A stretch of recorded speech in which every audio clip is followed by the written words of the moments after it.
Latest எபிசோடுகளை விளம்பரங்களே இல்லாமல் காணுங்கள்.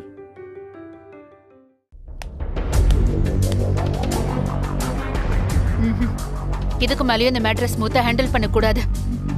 நம்ம ஏதாவது பண்ணணும், கொஞ்சம் பெருசா ஏதாவது ஒண்ணு பண்ணணும்.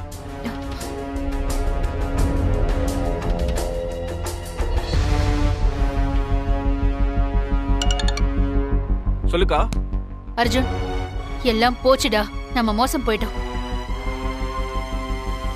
அந்த லக்ஷ்மி வீட்டை விக்கிறேன்னு சொன்னால நம்ம வாங்கணும்னு நினைச்சோம். அந்த மேட்ரே மொத்தமா அப்படியே கொலாப்ஸ் ஆயிடுச்சுடா. நான் தான் பணம் எல்லாம் ஏற்பாடு பண்ணி வீடு வாங்குறதுக்கு பார்ட்டி அனுப்பி வச்சனே. அதுல ஏதாவது சொதப்பல் நடந்துருச்சா? அதெல்லாம் இல்லடா. இது எல்லாத்துக்கும் காரணம் அந்த ஹரிதான். அந்த ஆள் தான் அந்த குழந்தை கேஸ்ல தலைமறைவா இருக்கானே. இப்போ எங்க இருந்துக்கா திடீர்னு வந்தான்? அதாண்டா எனக்கும் ஆச்சரியமா இருக்கு. இதை விட பெரிய ஆச்சரியம் என்ன தெரியுமா? நம்மளாம் இறந்து போச்சுன்னு நினைச்சோம்ல அந்த குழந்தை, அது சாகல. அது எப்படிக்கா? தண்ணில விழுந்த குழந்தை எப்படி திடீர்னு வரும்? அக்கா, ஒருவேளை வேற குழந்தை ஏதாவது காட்டி ஏமாத்திட்டு இருக்காங்களா? அதெல்லாம் இல்லடா. அந்த குழந்தை பயங்கர லக்கி, பொழைச்சு திரும்ப வந்துருச்சு. வீட்டை வித்துட்டு லக்ஷ்மி எப்படியாவது ஊருக்கு கிளம்பி போயிடுவான்னு நினைச்சிட்டு இருந்தோம். இப்போ மொத்த குடும்பமும் ஒண்ணு சேர்ந்துருச்சு. இப்போ இன்னொரு விஷயம் என்ன தெரியுமா? ஹரி வேற ஒரு பொண்ணை கல்யாணம் பண்ணிக்க போறேன்னு குழந்தைய கொடுத்துட்டு போயிட்டாப்ல. இப்போ அபார்ட்மெண்ட்டே லக்ஷ்மி கூட சேர்ந்து ஹரியோட சேர்த்து வைக்கிறதுக்கு ஊரெல்லாம் தேடிட்டு இருக்கு. பத்தாத குறைக்கு லக்ஷ்மி ஆர்மின்னு வேற ஒண்ணு ரெடி பண்ணிருக்காங்க. இவங்க எல்லாரும் சேர்ந்து இப்ப ஹரிய தேடிட்டு இருக்காங்க. அவங்க கிட்ட ஹரி கிடைச்சான்னு வச்சுக்கோ, கண்டிப்பா லக்ஷ்மி கூட சேர்த்து வச்சிருவாங்க. அது நடக்க கூடாது. அர்ஜுன், இப்போ லக்ஷ்மிக்கு இருக்கிற ஒரே வேதனை ஹரிதான். ஒரு சின்ன பொறியா இருக்கிற விஷயத்த ஊதி பெருசாக்கிடணும்டா. பண்ணிடலாம்க்கா. வீடே மொத்தமா எரியற மாதிரி பண்ணிடணும். இத பாரு, எவ்வளவு பணம் வேணாலும் எடுத்துக்கோ. ஆனா அந்த ஹரி இந்த கும்பல் கிட்ட மாட்டக்கூடாது. நர்மதோட கல்யாணம் எப்படியாவது நடக்கணும். அதுக்கு நீதான் பொறுப்பு, புரியுதா? என்கிட்ட சொல்லிட்டல, மத்ததெல்லாம் நான் பாத்துக்கிறேன். நீ ரிலாக்ஸ் ஆயிரு, எல்லாத்தையும் நான் பாத்துக்கிறேன். லக்ஷ்மி, உன்னோட வீட்டை தான் நான் விட்டுட்டேன். இந்த விஷயத்த நான் விட மாட்டேன்.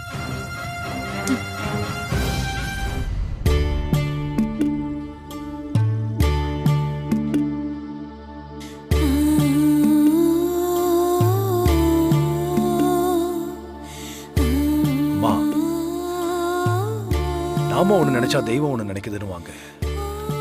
ஆனா நான் ஏன் இப்படி நினைக்கிறேன்னு தெய்வமா இருக்கிற உனக்கு கண்டிப்பா தெரியும். முதல் முறையா நீ இவதாண்டா நான் உனக்கு பார்த்திருக்கிற பொண்ணு, நம்ம வீட்டுக்கு வரப்போற மகாலட்சுமின்னு சொன்னீங்க. நானும் அதை நம்பினேன். இப்போ வரைக்கும் அதைத்தாமா நம்பிக்கிட்டு இருந்தேன். ஆனா கடைசி வரைக்கும் என் நம்பிக்கை காணல் நீரை துரத்தின மான் மாதிரி ஆயிடுச்சு. இப்ப நடந்துரும் 25 வருஷமா லக்ஷ்மியை பார்த்துக்கிட்டே வெறும் நம்பிக்கையோடைய காலத்தை ஓட்டிட்டேன். இப்ப அதே லக்ஷ்மிக்காக தான் நான் இந்த முடிவை எடுத்தேன். சரியோ தப்போ, நான் நினைச்சது போல அங்க லக்ஷ்மி குடும்பம் ஒன்னாயிட்டாங்க. இதுக்கும் மேல அவங்க கூட போய் இருக்கிறது சரி வராதுமா. அதுவும் இல்லாம நர்மதாவுக்கு நான் கொடுத்த வாக்க மீறக்கூடாது. அப்படி மீறினா சரி கிடையாது.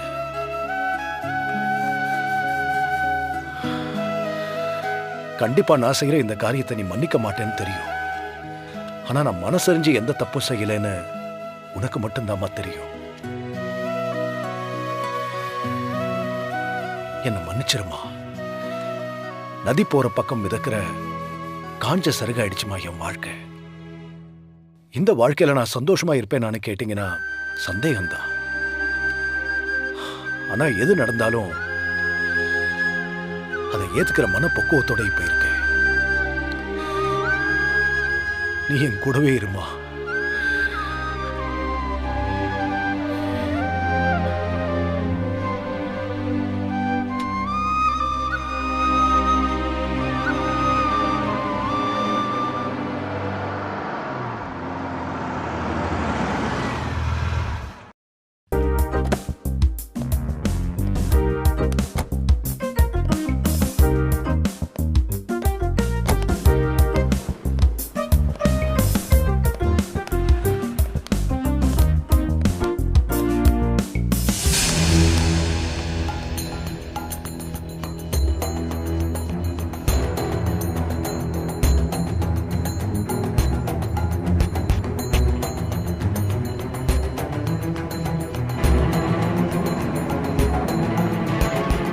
ஏன் ஹரி, நான் உன் கையை பிடிச்சிட்டு வரக்கூடாதா? பப்ளிக்கா இப்படியெல்லாம் வேண்டானுதா. புரியுது புரியுது ஹரி. நாம என்னதான் மேரேஜ் பண்ணிக்க போறோம்னாலும் இப்போ இந்த மாதிரி நாட்டி திங்ஸ் எல்லாம் பண்றது சரி கிடையாது. அதுதானே நீ சொல்ல வர? என்கேஜ்மெண்ட் ஆகி மேரேஜுக்கு பிஃபோர் இருக்கிற அந்த டைம் பீரியட் ரொம்ப எக்ஸைட்டிங்கா இருக்கும்னு என் ஃப்ரெண்ட்ஸ் எல்லாம் சொல்லி நான் கேட்டிருக்கேன்.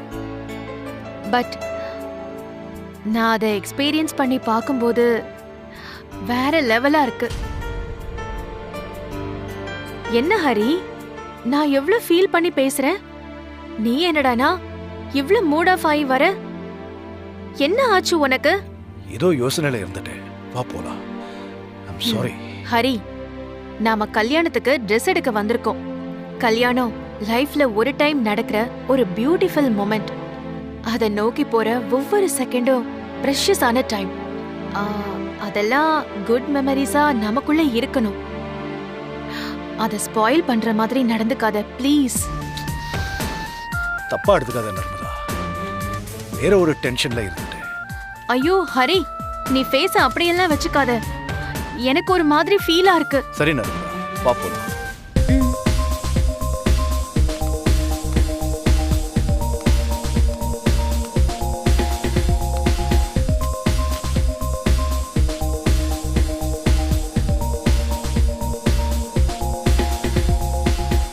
வாங்க மேடம், உட்காருங்க. சொல்லுங்க மேடம். பட்டு புடவை மேரேஜ்க்கு கட்டுற மாதிரி லேட்டஸ்ட் டிசைன்ஸ்ல காட்டுங்க. okay. பாக்கும்போதே அட்ராக்டிவா இருக்கணும். சரிங்க மேடம். ஹரி, நான் சொல்ல மறந்துட்டேன். நம்ம மேரேஜ்க்கு என் பிரதரை நான் இன்வைட் பண்ணிருக்கேன். அவர் உனக்கு ஞாபகம் இருக்கா? நம்ம காலேஜ் டேஸ்ல நான் உனக்கு கூட அவரை இன்ட்ரோ பண்ணிருக்கேன். நீ மறந்திருப்ப. he is in Norway.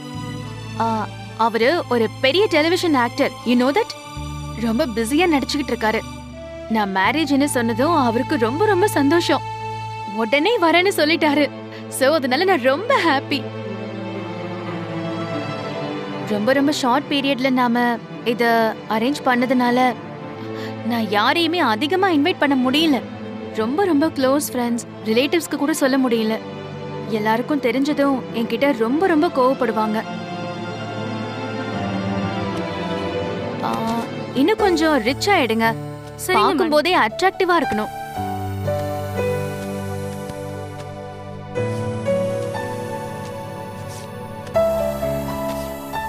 Hari, உன் சைட்ல இருந்து எத்தனை பேர் வராங்க?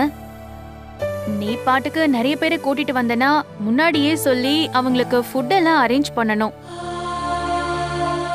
இந்த உலகத்துல எனக்குன்னு இருந்த ஒரே உறவு என் அம்மா தான். அவங்களும் இப்போ போட்டோல தான் இருக்காங்க. எனக்காக யாரும் வரமாட்டாங்க.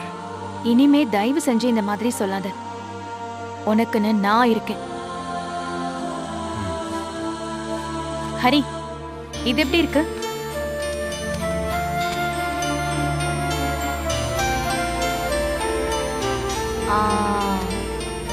இது இது எப்படி இருக்கு?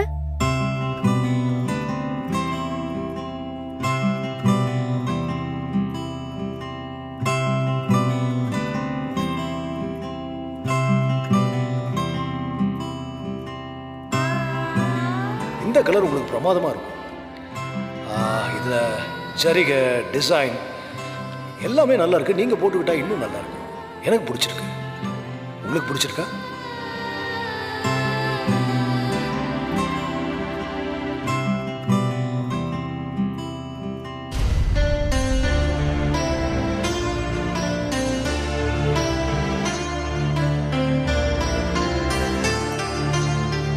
ஹரி, இது எப்படி இருக்கு? உங்க கலருக்கு இது ரொம்ப எடுப்பா இருக்கும். சூப்பர். எடுத்துக்கங்க லட்சுமி.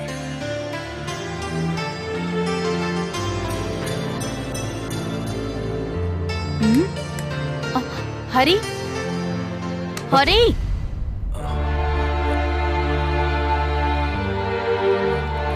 இது நல்லா இருக்கு.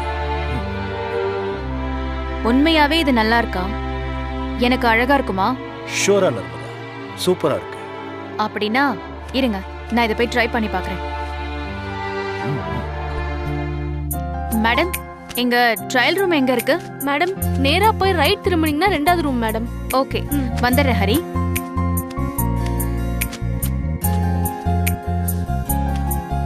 டே ஹரி, என்னடா ஆச்சு உனக்கு? ஏன்டா இப்படி எல்லாம் நடந்துக்கிற? லக்ஷ்மி உன் மைண்ட்ல இருந்து எடுறா. நீ இப்ப நர்மதா கூட கடைக்கு வந்திருக்க, அத ஞாபகத்துல வச்சுக்கோ.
புடவை உங்களுக்கு ரொம்ப நல்லா இருக்கு லட்சுமி.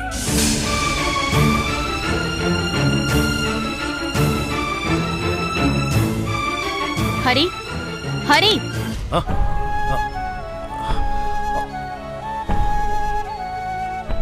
சாரி நர்மதா, எனக்கு திடீர்னு லட்சுமி மாதிரி தெரிஞ்சது, அதான் தப்பா எடுத்துக்காத. ஹரி, உனக்கு அந்த லக்ஷ்மி மேல அளவுக்கு அதிகமான அன்பு இருக்குன்னு எனக்கு தெரியும். அதெல்லாம் தெரிஞ்சுதான் நான் உன்னோட இந்த மேரேஜ்க்கு நான் ஒத்துக்கிட்டேன். பட் நீ அதை மறந்துட்டு என்னோட ஹாப்பியா இந்த மேரேஜ் லைஃபை லீட் பண்ணுவேன்னு நம்புறேன். நான் உன் மேல வச்சிருக்கிற அந்த நம்பிக்கைய தயவு செஞ்சு ஸ்பாயில் பண்ணிடாத ப்ளீஸ். நமக்கு பிடிச்சவங்கள மறக்கிறது ரொம்ப கஷ்டம்தான். ஆனா அது நம்ம லைஃபை ஸ்பாயில் பண்ணோம்னா நம்ம மறந்துதான் ஆகணும். Please try to erase our memories. Hari, இந்த சாரி மட்டும் இல்லாம வேற எந்தெந்த சாரீஸ் எனக்கு சூட் ஆகும்னு கொஞ்சம் செலக்ட் பண்ண. உனக்கு எது பிடிச்சிருக்கோ அதை நீயே செலக்ட் பண்ணிக்கோ. நான் ரெஸ்ட் ரூம் போயிட்டு வந்துடுறேன். Excuse me.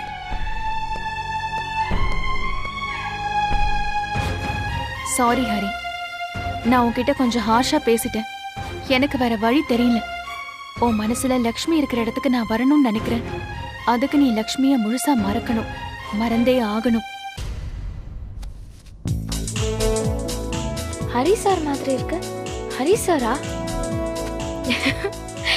சார் ஒரு நிமிஷம் சார், நீங்க ஷெஃப் ஹரி சார் தானே? நான் சமையல் நல்லா பண்றேன்னு சொல்லி அதுக்கெல்லாம் சார் தாண்டி காரணம். அப்படியா? இவரு ப்ரோக்ராம் பார்த்தாலே போதும், சமையல் தெரியாதவங்க கூட சூப்பரா சமைப்பாங்க. அந்த அளவுக்கு அருமையா சொல்லி கொடுப்பாரு. Hello sir. எங்க சார் இப்பெல்லாம் உங்களை டிவில பார்க்கவே முடியல? கொஞ்சம் வேலை, அதான் வர முடியல. சார் எங்க அம்மாக்கு உங்களை ரொம்ப பிடிக்கும் சார். உங்களை மீட் பண்ணேன்னு சொன்னா நம்பவே மாட்டாங்க. ஒரு செல்ஃபி எடுத்துக்கலாமா sir? Please please sir. Sure. Thank you sir.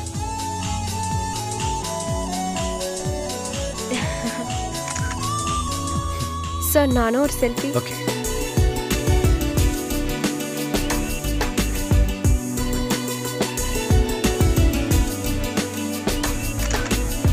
Okay. Thank you sir. Thank you sir.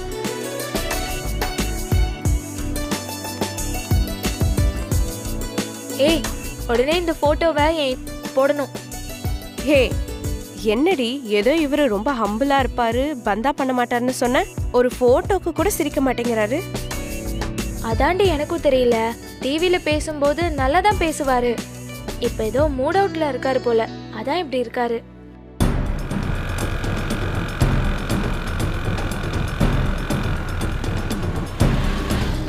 பவி, என்ன? அந்த போட்டோகிராஃபர் கிட்ட கல்யாணம் நடக்கிற இடம் தெரிஞ்சா ஃபோன் பண்ண சொன்னேன். ஒருவேளை அவருக்கு அட்ரஸ் தெரிஞ்சு ஃபோன் பண்ணாம இருந்தா எதுக்கு ஒரு தடவை ஃபோன் பண்ணி பாருங்களேன். அதான் நம்பர் கொடுத்திருக்கேன்ல மாடி, அவங்க தெரிஞ்சா ஃபோன் பண்ண போறாங்க. இல்ல பவி, அவ்வளோ நாளா அவர் கூடவே இருந்திருக்கேன் நானு. என்கிட்ட சொல்லாதவர் எல்லார்கிட்டயும் சொல்ல போறாரா? ஏய், ஏதோ கால் வருது. ஹலோ.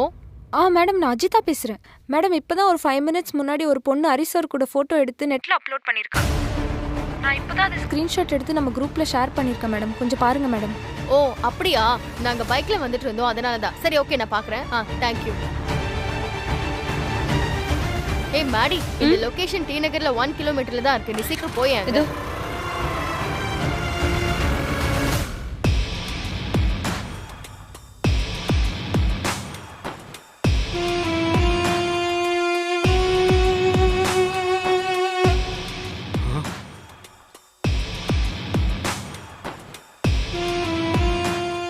அர்ஜுன் சொல்லு. அக்கா, இப்பதான் சோஷியல் மீடியால பார்த்தேன். அந்த ஹரி ஏதோ ஒரு துணி கடையில, டி நகர்ல இருக்கிற ஒரு துணி கடையில துணி வாங்கிட்டு இருக்கான். எஸ், நான் இப்ப அங்கதான்க்கா போறேன். அங்க போயிட்டு உனக்கு நான் கால் பண்றேன். Super super. அப்படியே விடாம அந்த ஹரிய ஃபாலோ பண்ணி கல்யாணம் எங்க நடக்குதுன்னு தெரிஞ்சுக்கோ, சரியா? அப்பதான் இந்த ரெக்கவரி கேங் கிட்ட இருந்து எப்படியாவது அவங்கள காப்பாற்ற முடியும். ஓகே? அந்த இடம் தெரிஞ்சிருச்சுன்னா ஃபுல் கண்ட்ரோல் நம்ம கையில வந்துடும். நம்ம ஆளுங்களை வச்சு ஒரு எறும்பு கூட உள்ள வராம நான் பாத்துக்கிறேன். என்கிட்ட சொல்லிட்டல, நான் பாத்துக்கிறேன். அப்புறம் உன் ஏடிஎம் பின் நம்பரு 1828 தானே? ஆமா, ஏன் கேக்குற? உன் கார்டு என்கிட்ட தானே இருக்கு. நம்ம பசங்களுக்குலாம் அட்வான்ஸ் கொடுக்கணும்ல, அதுக்கு கொஞ்சம் பணம் தேவைப்படுது. அதான். ஓகே ஓகே, எடுத்துக்கோ, நோ இஷ்யூஸ். ஆனா தயவு செஞ்சு இந்த விஷயத்தை கரெக்டா முடிச்சிடு, ஓகேவா? நான் போயிட்டு ஃபோன் பண்றேன்க்கா.